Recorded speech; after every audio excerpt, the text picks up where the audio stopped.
Wow, I'm a mess.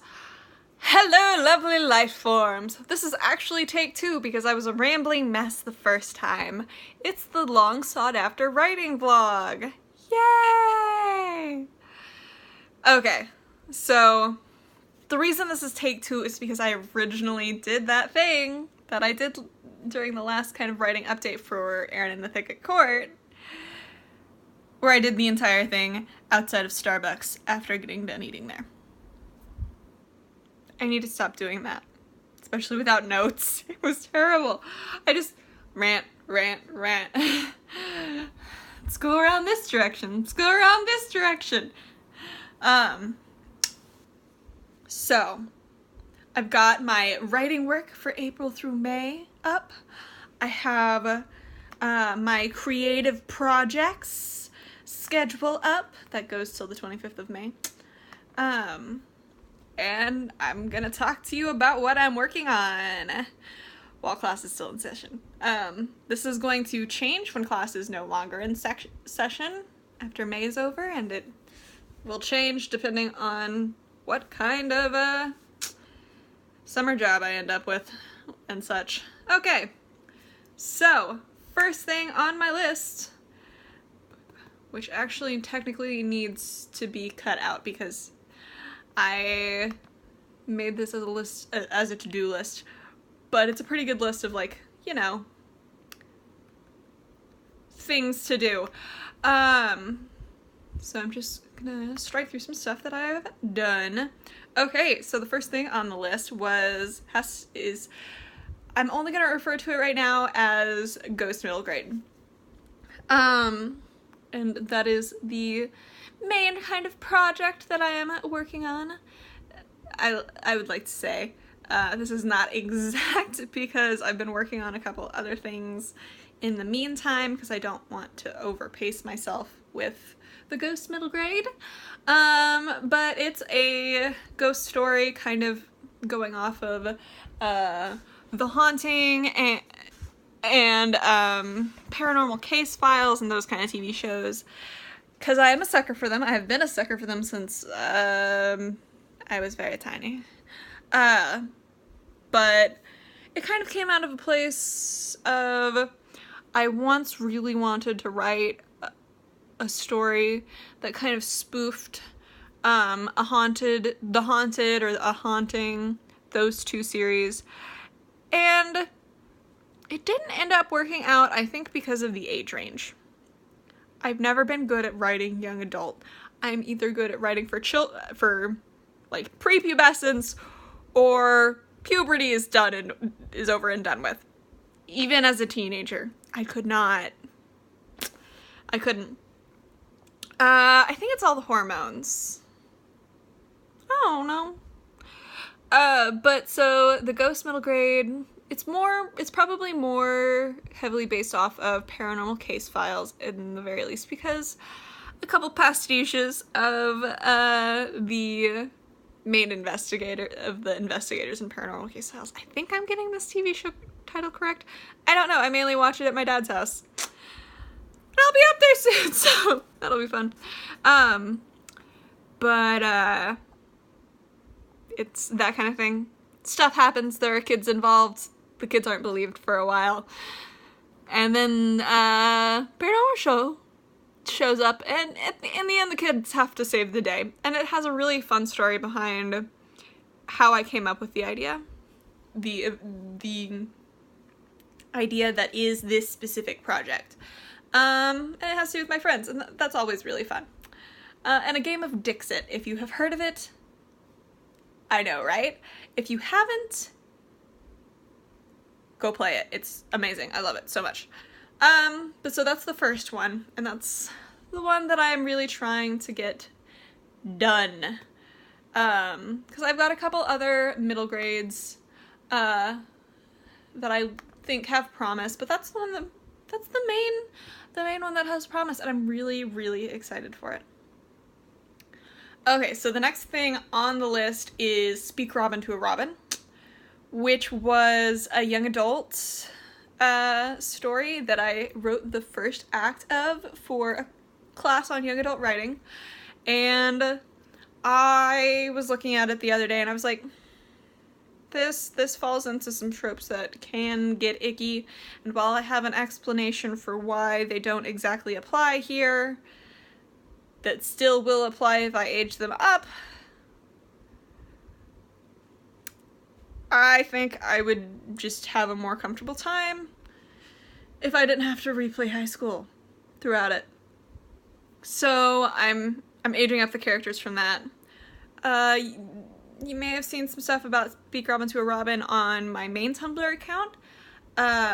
If you follow my illustration Tumblr, Cab Illustrates, then you probably just saw the new art for it, because I am trash. And I've decided I am going to age them up. I was debating the merits of the age up, and now I'm kind of going through and trying to outline it and that kind of thing, and that's more of my de-stressor project. I'm not giving myself any deadlines for that, but I'm not starting it either.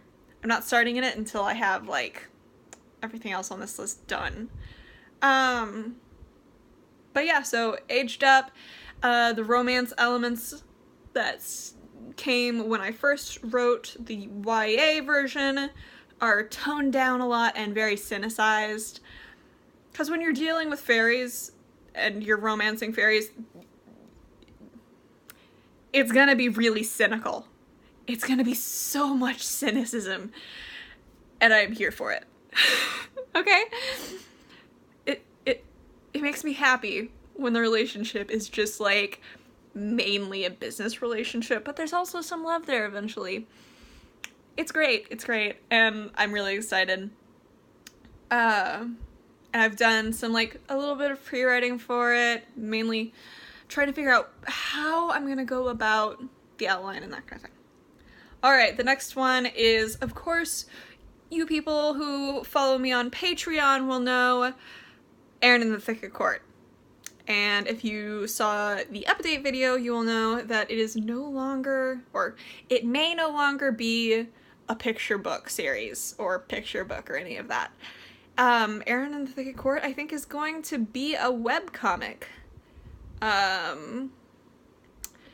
So I'm excited about that. It's gonna allow me a lot more freedom, but in the long and short of it, Aaron is a 6-year-old foster kid who is taken to a new family, and that family just adopted a 16-year-old AMAB, gender fluid kid, who is very, very like Aaron in the fact that they can both see the local fae. And the entire story mostly centers around the family's dealings with the Thicket Court, which is what the kids call the little pocket around their house in the woods by their house. And it turns out it's a lot bigger than they think. And their parents, the foster parents of Aaron and Ben, who isn't a huge character because Ben is a legitimate foster care representative of my parents were trying to get some stuff together, and until they get that stuff, until my family gets that stuff together, or as custody is hashed out between older relatives trying to see who's gonna get a hold of me, I'm here. But I really love my family and all that stuff. But y'all are cool too.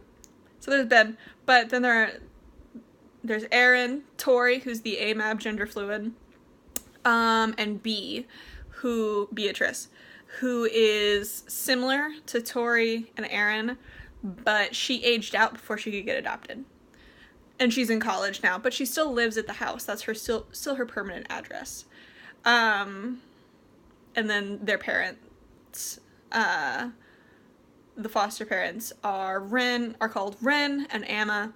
And the most I'm gonna say about them is they're both professors at a local university. Ren is AFAB agender. And Amma is cis woman. So they're chill. And they know a lot more than they let on to the kids, because they're like, Every kid is gonna have those experiences. It's great. It's great. It's great. It builds character. Anyway, so that's thick at court right now. And I'm really just trying to get outlining on that. And then let's finish out fiction first. I'm also working on a short story for a universe I'm calling the Leucochromatic verse, because the novel I want to write in it is titled Leucochromatic. I'm not working on Leucochromatic right now, even though I've got a lot of planning done. I've got some planning done for it, because I wanted to work more short form while I'm still doing classes and that kind of thing. And plus I have like 3 other things that I'm working on. 3 to 4. Okay, really 5 or 6. Okay, as you'll see. But so the short story is, because it's a Leucochromatic universe, is an alternate history starting from what we would call about the turn of BCE to CE. Something happens there and it changes everything. And so it has magic and it has science fiction, but most of it, like, outside of Leucochromatic, most of it isn't actually... Most of it isn't that supernaturally oriented. It's just, they happen to be... they get a hold... Their technology advances at a faster rate than us, and it advances differently. But anyway, Ada Lovelace and 3 other amazing women. I think one's a geoelectrician, one's an engineer, and one is another programmer like Ada. And they all have a role in this, and they're from 3 very different places. One of them is from Ethiopia, one of them is from India, and one of them is from China. Specifically, like, a specific city that was along the Silk Road. And all of them are awesome and badass, and while Ada is the only actual historical domain character, and the others are all made, well, okay, of the 4, and the others are all made up, that's mainly because I don't have anyone to base them exactly on, because white people are terrible. Yeah, white people are terrible.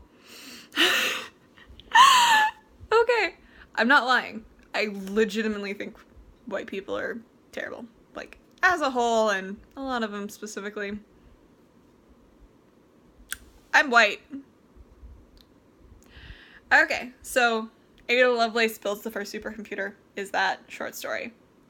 And I'm super excited to be writing that. Like, who doesn't want to write Ada Lovelace actually building the first supercomputer?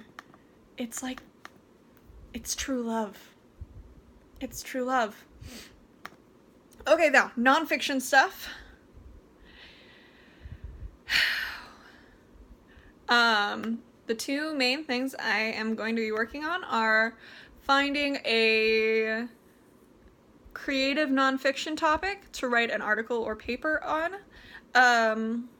by, like, next February. I would like to have the entire paper done by next February. Not excited about that. I have not even started looking. It's on my list. It's on my schedule. But so far, I haven't really looked. And then the other thing is travel writing. I'm gonna start doing some travel writing around my area, and I'm really excited for that. So that's what I'm working on right now. And I hope you guys are interested. I am. I'm gonna link my Patreon, the illustration of the characters from Speak Robin to a Robin. I'm gonna link those 2 things down below. Oh, And for, no, I'm gonna save that for the next video. Because I'm gonna do a specifically Speak Robin to a Robin video pretty soon. Because I'm trash. Alright. Goodbye, lovely life forms. I'll see you on the other side.